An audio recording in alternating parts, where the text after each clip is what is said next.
Welcome to China in Focus. I'm Tiffany Meyer. In today's special episode, we sat down with two guests, Milton Ezrati, chief economist at Vested, and Steven Shaerer, China policy expert and author of Surviving Chinese Communist Detention. They gave their insights into the risks of doing business with a communist regime. Let's dig in. Thank you so much for joining us today. Thank you. I appreciate the opportunity to be here and speak to your audience today. It's a pleasure to be here. In terms of where China and the U.S. economy stand on the world stage, where do you see that as right now? Well, it's clearly a great competition. A lot of the media tends to make it something like an athletic competition. It's not like that. It doesn't matter whether China is slightly bigger or slightly smaller economy than the United States, but there is clearly a competition in two ways. One is for economic influence, and the other is China is trying to change the leadership of the international community, obviously with it in charge, instead of the United States, which has been the leader of the international community since at least the fall of the Soviet Union. China's economy is centrally planned, and when you consider, say, their central policy and such, how has that served them, and where is that leading them today? The centrally planned economy in China dazzles a lot of journalists in the West because China can marshal enormous resources they have arrays of high-speed locomotives and miles of track. No one seems to care where it goes, but they have miles and miles of track, and this dazzles journalists. And I would like to see more attention to how a free market economy is actually more inventive and safer than a planned economy, even though to a lot of people without that in economics background, it seems the exact reverse. This is an old argument. It's one we had with the Soviet Union, and the fact that the Soviet Union fell apart should have been a warning, but it isn't. To date, the central planning has worked in China's favor. And I would characterize it this way. When you're a poor country, underdeveloped, the place where you have to do your work is obvious. You have to build roads and ports and housing and so forth, and factories to export to the world. And so the central planning organization in China had an easy task. But as the economy develops, particularly as China starts to become an innovative economy instead of an imitating economy, where it was just taking its technology from the West. Now it wants to be an innovative economy. It has to experiment a lot more. And central planning is not very good at that. And when central planning makes a mistake, unfortunately, because it marshals so much of the nation's resources to a single purpose, it's a big mistake. One of the reasons China has so much debt today is because of the mistakes that have already been made largely by central planning. So it's going to be much harder for China to make the transition to an innovative economy and to make the next step in this great economic competition with the United States if they remain centrally planned. And to quote the great economist Friedrich Hayek, nobody is smart enough to figure out the whole economy. And when you are centrally planned, that's what your central planning agency says it can do. So where do you see that leading for the world economy? China has used pure economics up until recently, but because of China's movement as a leader and its attempt with the Belt and Road and other means to effectively take over the leadership that once belonged to the United States, it has become a political economic question. So what are some of the dangers you see if China gains the upper hand? Well, if China gains the upper hand, it is going to be effectively forgive me for being blunt, almost a situation with an empire where China runs the show and everyone else pays tribute and gets what they can, but everything is done out of Beijing. Now, a lot of people might say the United States did that, and I'm not saying the United States is always equitable in its dealings with people, but the United States primarily was pushing for free trade until recent. So why are people, U.S. investors, attracted to the China market and Chinese money? Well, U.S. investors and European investors have long been going into China to get a cheap source for their products that they then they've imported from China and sold to their domestic markets. But in the China trade figures that we're seeing now, there is an increasing movement both from the West and other Asian countries toward investing in China to get a piece of the large and increasingly rich Chinese market. So the target is Chinese business services and Chinese consumers more than building factories to make widgets to send back to the United States. So you're a U.S. national who went to China to launch a career, and it was going very well until it wasn't. So can you tell us about that? What happened? Yeah, correct. So I'm originally from the San Francisco Bay Area, graduated college with a degree in chemistry, and ended up wanting to do something different, which is travel. And so I have two immigrant parents to the United States myself. I've lived and worked around the world. I've been through Latin America, Europe pretty extensively, North America, of course, as well. And so what I ended up doing was said, hey, you know what, why not China? And I had a job offer on the table to go teach English. So I moved to China, where I taught English for about 2 years. And then as I lived and worked in China, my Mandarin improved. I was studying, a lot. And as my Mandarin improved, I got new opportunities. And then that ended up ultimately becoming me co-founding a educational consulting firm in Beijing with a Chinese kind of co-founder.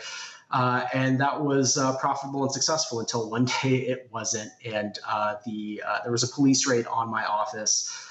They kind of showed up and started asking me a number of different questions. Ultimately, I was detained alongside two other foreign nationals in the same office from Germany and Spain around 2016, October of 2016, and we ended up in a black site Chinese prison cell. So did they ever tell you why you were detained? Yeah, so it's a great question. When you are initially kind of detained, what happens is there is no formal charge. So it was very confusing because the kind of proverbial argument used is, well, did you have the wrong visa, or were you on like a student visa? To which I say, no, I had a legal working visa. I did for nearly 5 years. Again, so I was very familiar with the process. I had a legal work visa, I had an alien permit, I had my tax documentation, my incorporation papers, everything. And so when I went through the initial interrogations with police prior to actually being put into a cage in the back of a transport vehicle, they asked me a lot of questions, namely odd questions, which were, how much money are you making in this country? It looks like you're making more than we make. So it took a lot of kind of nonsensical paths. You're not really sure why they're asking you about the amount of money compared to the amount of their income, the amount of money you're earning compared to the salary that they're earning. And so ultimately you're kind of thrown into the back of a transport vehicle without any formal charges having brought against you. And so we were then brought through a litany of different police stations, ultimately landing at a processing center at the end of the day. So we'd been detained for like 12 hours at that point, where we were finally charged with something. And it was just an informal, like, here's kind of a paper, sign this. You're working in the country legally. Now, of course, we tried to protest this and said, I was pointing to my documents. And I was like, I have a legal work visa. I have a legal alien permit. I have business that I've incorporated in China. None of you have my tax documentation. I'm not here illegally, but none of that mattered. The security laws in China are incredibly vague. And if they want to detain you, they can detain you. And so at the end of the day, we were told what the charge was, which was translates into like illegal employment before being driven then to a black site Chinese prison compound. And so you detailed your experience in a book called Surviving Communist Detention. So what was that like, being in prison? Everything that you have is taken from you. So when we arrived at the prison compound, what happens is you are stripped down naked, you are marched through metal detectors, all of your belongings are taken from you. You're then put into a nursing station, no prompts or discussion where nurses come up and start jabbing you, taking your blood. You're then brought into another room. The next room is where you get your eyes scanned through an iris scanner. And finally, you're then brought into another kind of area where you are handed blood samples bloodstained blankets, and prison garb to sleep on. I was locked up with about 17 inmates on day one. 24 hours a day, you eat some kind of toxic yellow sludge, which is poured through a funnel through the barred door into a red bucket. So you're essentially eating out of a communal trough with 17 other inmates. You're sharing a single squatter toilet. You're forcibly sleep deprived. You are sleeping on wooden planks that are meant for maybe 8 people total. Lights, large fluorescent lamps never turn off. You've got your bloodstained blankets. There's a lot of people kind of cramped and kind of laying on top of each other, essentially because there's just no space. These are very overcrowded prison cells. And there are no suicide warning signs plastered on the wall. The two worst things is that you're held incommunicado, which means that you have no contact with the outside world, repeatedly asking to contact the U.S. Embassy. You're repeatedly told that you are not allowed to contact the U.S. Embassy, A, and then B, you're held indefinitely.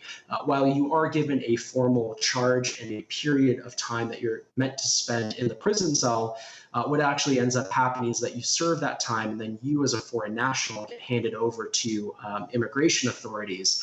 One of my cellmates from a country in Africa, it's covered in the book, he had been there already for about 2.5 months with no contact with his embassy, no contact with the outside world, and told it was illegal to even ask that question.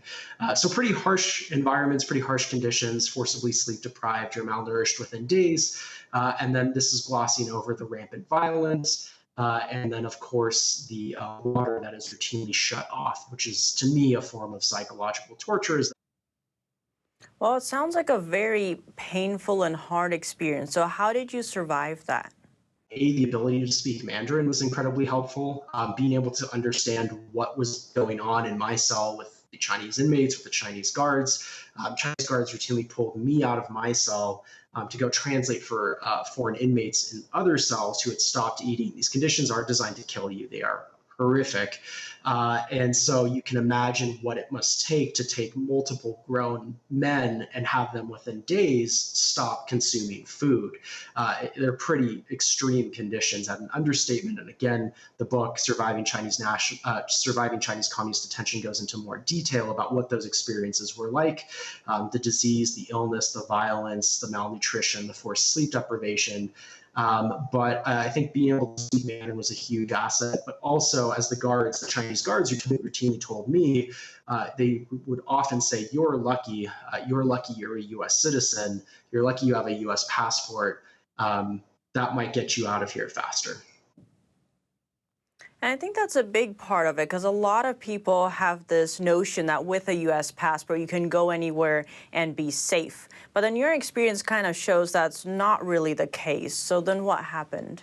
Yeah, and I write extensively in the book about my sheer ignorance as a young 22-year-old, where people who were much smarter and wiser than me said, hey, be careful, that's a communist country. And I was really kind of lost in my own ignorance, where I thought, hey, I've traveled around the world. I hold multiple passports. I speak different languages.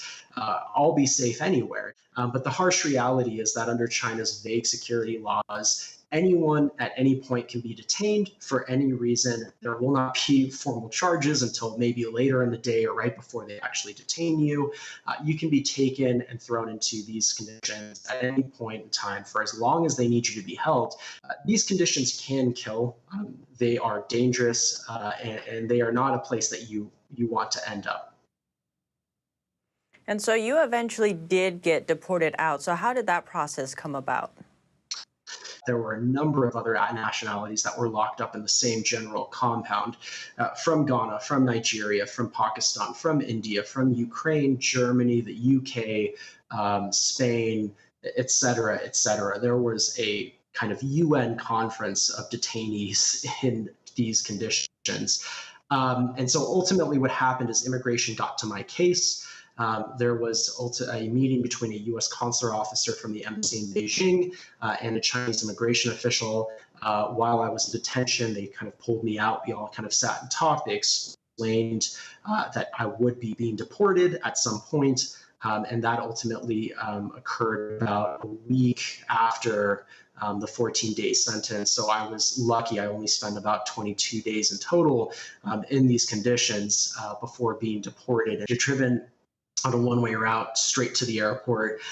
You just get your belongings back that were taken from you in detention, and you're kind of then escorted through Beijing's airport into the gate, and I was thrown onto a United Airlines flight with a direct flight back to San Francisco in California. And so you said when you were in China, you helped start a company and education center. So what happened to that?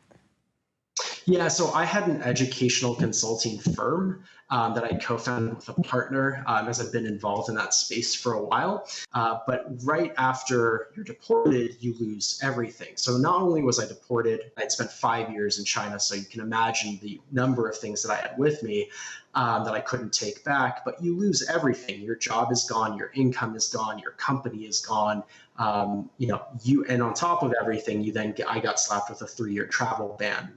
So everything is just kind of gone overnight. And so with your background and like as an example of the human rights abuses that happen, and with, say, scandals with Luckin and Didi recently, why do you think American investors continue funneling money into China? And I think there are a lot of people who look at the short-term gains from an investment perspective and assume and kind of gloss over the long-term recurring themes that we see with investment in China. You're going to kind of suffer the fate of the 3 R's, which is that number 1, you will be replicated, number 2, you will be replaced, and number 3, you will be removed. So why people continue to do this, I'm not sure, but there are so many iterations of my story, whether it's me, small business people, Tesla, Uber, or other kind of global multinationals. The long-term result, almost 100% of the time, is the same, is that you end up losing, being replaced, or removed. Well, they think that they have great growth opportunities despite the scandals, and they're taking the risk. Risk is the name of the game. There was, and so if they think, even if they're banned in the global community, even if they're stopped in the West for some reason, they have a huge, huge market in China. And people feel if I have an investment there, I will have a piece of that market too. And so many of these Chinese companies are tied to the Chinese Communist Party and help fund the military. But even with those risks and, say, human rights abuses, a lot of American investors continue to pour money into these companies. Why do you think that is? Well, I think there's a lot of growth potential in China. It's a large market. There's a lot of business there, and they're not thinking about politics, and they may be deluding themselves that they can protect themselves. If they're a passive investor, then it's just money, and they're making the profit on the growth of the Chinese economy, which should continue faster than most of the Western economies for some time to come. But really, they're just looking for their profits. They may say to themselves, if we put this money up, we can make an adequate gain in 3 years or 5 years, and that's enough time. So what are some things America or, say, free markets can do to kind of even the playing field? Well, it's an interesting thing, and I'm not a great fan of Donald Trump, but a lot of people say he was destroying free trade when he put the tariffs on. But even Adam Smith, who is the grandfather of free trade in economic theory, said that tariffs have a use to force the hand of someone who is operating in an inequitable way. And that is the way the United States saw China. That is the way I saw China's behavior. And those tariffs have done something, because you can see in U.S. bilateral trade that China is abiding by the agreement, at least the first phase of the agreement they signed with Trump just before the COVID pandemic hit. So how are the policies at home affecting our standing in the global stage? Well, from a soft power point of view, the dissension in the United States, both the culture wars and the harsh divide in Washington, are weakening U.S. leadership, because people in 2 ways. One, they see the United States as weaker as a consequence of that. But 2, they feel like they can't predict what the United States is going to do. And I think there's a feeling that the United States is not going to behave in a consistent way from 1 year to the next, one administration to the next, the way it had in the past. So how is that going to affect the global economy? Well, I think it makes it much harder for the United States to make trade deals with other countries because the United States may change its mind. So in that respect, it hurts the United States. The rise of China, however, and the fear that instills in some countries like Japan and increasingly in Europe, not so much fear of an invasion, but fear of economic overlordship, is driving people toward the United States because it is the only alternative. It is the only nation economy with enough heft, with the help of allies, to counter China. And so we had, I think it was very interesting that the first international meeting in the United States was between Japan and President Biden. They want to say to China, our alliance is that much stronger than you think. Our alliance, and we talked about economic cooperation at that meeting. I think it was both, the whole conversation, even though it was addressed to domestic audiences, was aimed at Beijing. What do you think free markets can do to kind of combat that? Well, it's very hard to combat the political influence or the influence, for instance, of getting someone to apologize for something that they should not apologize for, or to bend to party rules. It's very hard to do that because the government can't order an American company how to talk and what to say.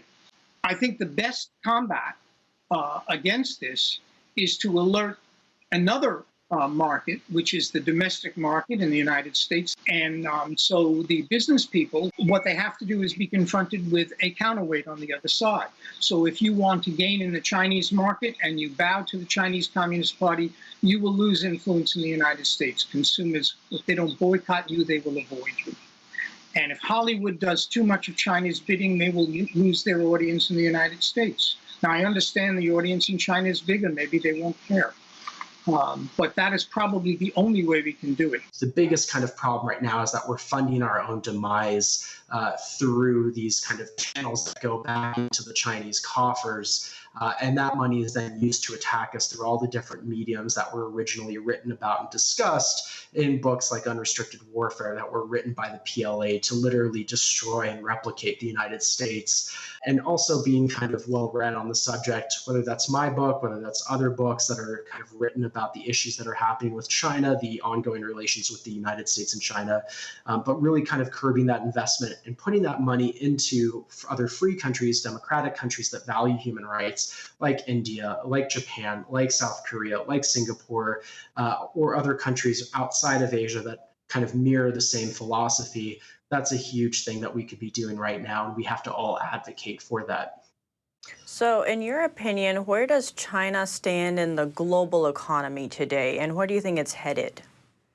China's stuck between a rock and a hard place. Look, on one end of the spectrum, they're growing very fast. They have a massive, or they grew very fast. They have a massive population. But I think a lot of the economic realities that other countries, all countries at some point have to deal with, which is a tapering population, which is slower economic growth, are going to catch up. And so China made a promise to its citizenry that it will make them wealthy, that it will open them and make them the kind of jewel in the crown to the world. But what happens when that is no longer viable? What happens when there's a pause or a reset or a slowdown? And China, the CCP specifically, will be in a very difficult place. Well, thank you so much for joining us today. Great to have you on the show. Well, thank you. It was a pleasure to be here. I appreciate it. Thank you for the time. And for those just tuning in, that was today's special episode with guests Milton Ezrati, chief economist at Vested, and Steven Shaerer, China policy expert and author of Surviving Chinese Communist Detention. Thanks for watching, and see you next time.